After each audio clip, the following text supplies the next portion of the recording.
আসসালামু আলাইকুম। আরবিডি নিউজের সর্বশেষ আন্তর্জাতিক সংবাদে সবাইকে আমন্ত্রণ জানাচ্ছি। সঙ্গে আছি আমি রাজীব। প্রথমেই জেনে নেওয়া যাক কী থাকছে এখনকার সংবাদে।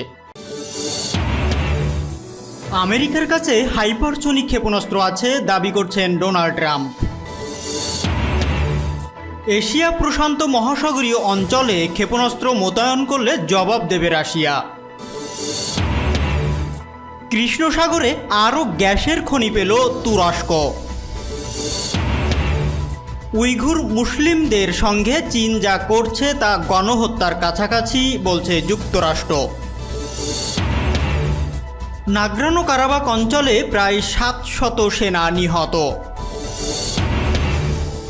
এবং সর্বশেষ থাকছে বাহরাইনের সাথে ইসরায়েলের আনুষ্ঠানিক কূটনৈতিক সম্পর্ক শুরু।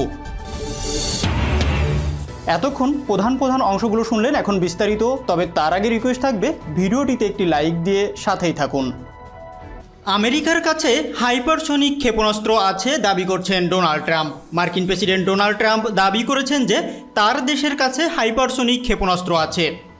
ফ্লোরিডার এক নির্বাচনী সমাবেশে প্রেসিডেন্ট ট্রাম্প এই দাবি করেন। তিনি বলেন তার প্রশাসন মার্কিন সামরিক শক্তিকে অপ্রতিদ্বন্দ্বী রাখার জন্য কাজ করছে।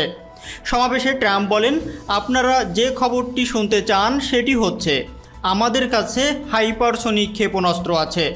ওবামা প্রশাসনের সময় আমাদের প্রযুক্তি অন্যরা চুরি করেছিল বলে সে সময় হাইপারসোনিক ক্ষেপণাস্ত্র তৈরি করা যায়নি, কিন্তু এখন আমাদের দখলে সেই ক্ষেপণাস্ত্র আছে। এর আগে গত মে মাসেও ডোনাল্ড ট্রাম্প হাইপারসোনিক ক্ষেপণাস্ত্রের কথা বলেছিলেন। সে সময় তিনি এই ক্ষেপণাস্ত্রকে সুপার ডুপার আখ্যা দিয়ে বলেছিলেন, বর্তমানে আমেরিকার হাতে যে ক্ষেপণাস্ত্র রয়েছে তার চেয়ে 10 গুণ গতিসম্পন্ন এই হাইপারসোনিক ক্ষেপণাস্ত্র। ডোনাল্ড ট্রাম্প সর্বশেষ যে দাবি করেছেন মার্কিন প্রতিরক্ষা দপ্তর পেন্টাগন তা এখনও নিশ্চিত করেনি। এর 10 দিন আগে রাশিয়ার সমুদ্র থেকে হাইপারসোনিক ক্ষেপণাস্ত্র পরীক্ষা করেছে। এশিয়া প্রশান্ত মহাসাগরীয় অঞ্চলে ক্ষেপণাস্ত্র মোতায়েন করলে জবাব দেবে রাশিয়া। আমেরিকায় নিযুক্ত রাশিয়ার রাষ্ট্রদূত অ্যানাতলি অ্যান্তনভ হুঁশিয়ারি উচ্চারণ করে বলেছেন, আমেরিকা যদি এশিয়া প্রশান্ত মহাসাগরীয় অঞ্চলে ক্ষেপণাস্ত্র মোতায়েন করে তাহলে এই ধরনের উস্কানির বিরুদ্ধে পাল্টা ব্যবস্থা নেবে মস্কো। তিনি বলেন, আমেরিকা যদি এশিয়া প্রশান্ত মহাসাগরীয় অঞ্চলে ক্ষেপণাস্ত্র মোতায়েন করে তাহলে তার পাল্লা রাশিয়া ফেডারেশন পর্যন্ত পৌঁছায়, যার ফলে রাশিয়ার সমস্ত কৌশলগত পরমাণু অস্ত্র মার্কিন ক্ষেপণাস্ত্রের আওতায় চলে আসবে। রাশিয়ার টেলিভিশন চ্যানেল ওয়ানকে দেওয়া সাক্ষাৎকারে অ্যান্তনভ এসব কথা বলেন।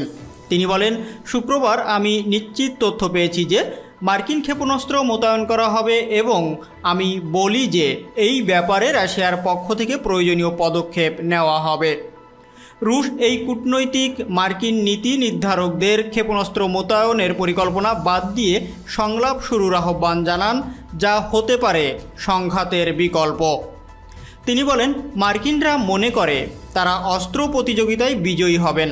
তারা বিশ্বাস করেন যে আগের নীতি অনুসরণ করে রুশ অর্থনীতিকে গভীর খাদের মধ্যে ফেলতে পারবেন, কিন্তু এই পথ বিপজ্জনক, বরং সংলাপ জরুরি। মার্কিন রাজনীতিবিদদের মধ্যে অন্তত অস্ত্র নিরস্ত্রীকরণের দায়িত্বে থাকা একজন ব্যক্তির উচিত অস্ত্র প্রতিযোগিতা ছেড়ে সংলাপের বিষয়টিকে সামনে আনা।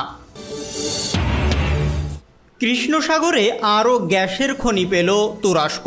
তুরস্কের প্রেসিডেন্ট রিসেপ তাইপ এরদোয়ান বলেছেন, কৃষ্ণ সাগরে আরও 85 বিলিয়ন কিউবিক মিটার প্রাকৃতিক গ্যাসের সন্ধান পাওয়া গেছে।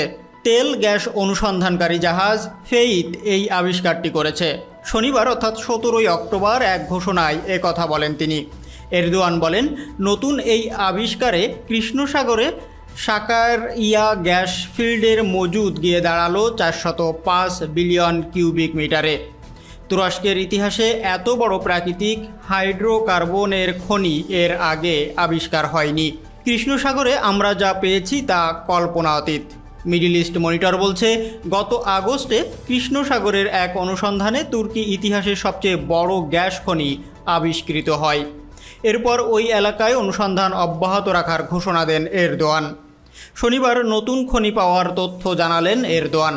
নতুন গ্যাস খনি আবিষ্কারের তথ্য ঘোষণা করতে গিয়ে তুর্কি প্রেসিডেন্ট বলেন, আগস্টে আমরা 320 বিলিয়ন কিউবিক মিটার গ্যাসের সন্ধান পেয়েছি, যা আমাদের অত্যন্ত আনন্দ দিয়েছে। মজার বিষয় হচ্ছে, আমাদের হাতে আরও ভালো সংবাদ আছে। আবিষ্কৃত খনিগুলো তুরস্কের উত্তরে উপকূলীয় এলাকার 170 কিলোমিটার জুড়ে বিস্তৃত। তুর্কি সরকার নিয়ন্ত্রিত সাকারিয়া গ্যাস ফিল্ডের আওতায় এইসব খনিকে অন্তর্ভুক্ত করা হয়েছে। দেশটির প্রশাসনের দাবি, ওই এলাকায় আরও বেশ কিছু খনি আছে, সেগুলো খুঁজে বের করার জন্য অনুসন্ধান অব্যাহত আছে। তাদের আশা 2023 সালের মধ্যেই আবিষ্কৃত এইসব খনি থেকে গ্যাস উত্তোলন করা সম্ভব হবে। উইঘুর মুসলিমদের সঙ্গে চীন যা করছে তা গণহত্যার কাছাকাছি দাবি করছে যুক্তরাষ্ট্র।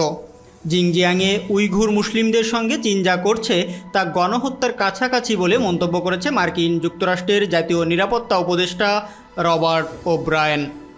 গত শুক্রবার অ্যাশবার্ন ইনস্টিটিউট নামের একটি আন্তর্জাতিক স্বেচ্ছাসেবী সংগঠনের ভার্চুয়াল অনুষ্ঠানে যোগ দিয়ে তিনি এই মন্তব্য করেন। ব্রিটিশ বার্তা সংস্থা রয়টার্সের খবরে বলা হয়, রবার্ট ওব্রায়েন উইঘুর মুসলমানদের বিষয়ে কথা বলার পাশাপাশি হংকং সহ চীনের বিরুদ্ধে জেগে ওঠা বিভিন্ন আন্দোলন নিয়েও কথা বলেন। উইঘুর মুসলিমদের ব্যাপারে তিনি বলেন, উইঘুর নারীদের মাথা মুড়িয়ে সেই চুল দিয়ে নানা পণ্য তৈরি করে যুক্তরাষ্ট্রে রপ্তানি করছে চীন। এটি যদি গণহত্যা নাও হয়ে থাকে তবে তা গণহত্যার কাছাকাছি। গত কয়েক বছর ধরে চীনের উত্তর পশ্চিমের প্রদেশ জিনজিয়াংয়ে উইঘুর মুসলিমদের উপর দেশটির সরকারের নির্যাতনের বহু চিত্র উঠে এসেছে। লাখ লাখ উইঘুর মুসলিম চীনা সরকারের তৈরি বন্দিশালায় বন্দী বলে অনেক সংবাদ মাধ্যমের সংবাদে উঠে এসেছে, যদিও চীন বরাবরই এই অভিযোগ অস্বীকার করে এসেছে। যুক্তরাষ্ট্র এর আগে অভিযোগ করেছিল চীন সরকার উইঘুর মুসলমানদের বন্দী করে বান্ধকরণ করছে, যাতে দেশটিতে উইঘুর মুসলিম জনগোষ্ঠী না বাড়তে পারে। নাগরানো কারাবাখ অঞ্চলে প্রায় 700 সেনা নিহত। নাগরানো কারাবাখ অঞ্চলের প্রতিরক্ষামন্ত্রী জানিয়েছে, আজারবাইজানের সঙ্গে চলমান সংঘাতে আরও 40 জনের মৃত্যু হয়েছে। এর মধ্য দিয়ে তাদের পক্ষে সেনা মৃত্যুর সংখ্যা দাঁড়িয়েছে 673 জনে। কাতার ভিত্তিক সংবাদ মাধ্যম আল জাজিরার প্রতিবেদন থেকে এই সব তথ্য জানা গেছে। নাগরানো কারাবাখ অঞ্চল নিয়ে আর্মেনিয়া ও আজারবাইজানের পুরনো সংঘাত গত 27 সেপ্টেম্বর থেকে নতুন করে আবার শুরু হয়। এরই মধ্যে সংঘাতে কয়েকশো মানুষের প্রাণহানি হয়েছে। সংঘাত নিরসনে প্রথম দফায় অস্ত্রবিরতি ব্যর্থ হওয়ার পর শনিবার অর্থাৎ 17 অক্টোবর মধ্যরাত থেকে নতুন অস্ত্রবিরতি কার্যকরের কথা ছিল। তবে আর্মেনিয়া ও আজারবাইজান একে অপরের বিরুদ্ধে সেই যুদ্ধবিরতিও লঙ্ঘনের অভিযোগ এনেছে। আর্মেনিয়ার প্রতিরক্ষা মন্ত্রণালয়ের মুখপাত্র সুনান ইস্টাবিনিয়ান টুইটারে লেখেন, শত্রুপক্ষ স্থানীয় সময় শনিবার দিবাগত রাত 12:04 উত্তর দিকে আর্টিলারি শেল নিক্ষেপ করে। রাত 2:20 থেকে 2:45 সময় দক্ষিণ দিকে রকেট নিক্ষেপ করে। আজারবাইজান জানিয়েছে, আর্মেনিয়া শনিবার সকালে গাঞ্জা শহরে ক্ষেপণাস্ত্র হামলা চালিয়েছে।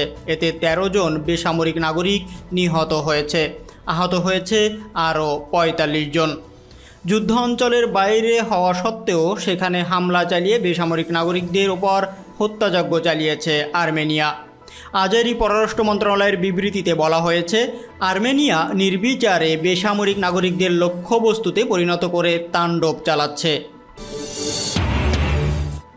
বাহরাইনের সাথে ইসরায়েলের আনুষ্ঠানিক কূটনৈতিক সম্পর্ক শুরু। বাহরাইনের সাথে রবিবার থেকে ইসরায়েলের আনুষ্ঠানিক কূটনৈতিক সম্পর্ক শুরু হচ্ছে। মানামায় আনুষ্ঠানিকতার মাধ্যমে এই সম্পর্ক শুরু হচ্ছে বলে জানিয়েছে ইসরায়েলের একজন কর্মকর্তা। এর আগে গত মাসে দুদেশের যুক্তরাষ্ট্রের মধ্যস্থতায় সম্পর্ক স্বাভাবিক করার সিদ্ধান্তে পৌঁছায়। মানামায় ইসরায়েলের একজন কর্মকর্তা সাংবাদিকদের বলেন, সফররত ইসরায়েলি প্রতিনিধি দল ও বাহরাইনের কর্মকর্তারা একটি প্রজ্ঞাপনে স্বাক্ষর করবেন। এর মধ্য দিয়ে উভয় দেশের সাথে পূর্ণ কূটনৈতিক সম্পর্ক স্থাপিত হবে। সংযুক্ত আরব আমিরাত ও বাহরাইন যথাক্রমে তৃতীয় ও চতুর্থ দেশ যারা ইসরায়েলের সাথে সম্পর্ক স্বাভাবিক করতে সম্মত হয়েছে। এর আগে 1979 সালে মিশর এবং 1994 সালে জর্ডান ইসরায়েলের সাথে শান্তি চুক্তি করে। ফিলিস্তিন ইসরায়েলের সাথে উপসাগরীয় এই চুক্তির নিন্দা করে একে পিছন থেকে ছুরি মারা হিসাবেই উল্লেখ করেছে। ভিডিওটি যদি ভালো লাগে অবশ্যই লাইক করবেন এবং কমেন্টস করে জানিয়ে দিবেন এই সকল বিষয়ের উপর আপনার মূল্যবান মতামত। আর অবশ্যই আপনার পরিবার ও বন্ধুবান্ধবের ভিতর ভিডিওটি শেয়ার করে দেবেন। আল্লাহ হাফেজ।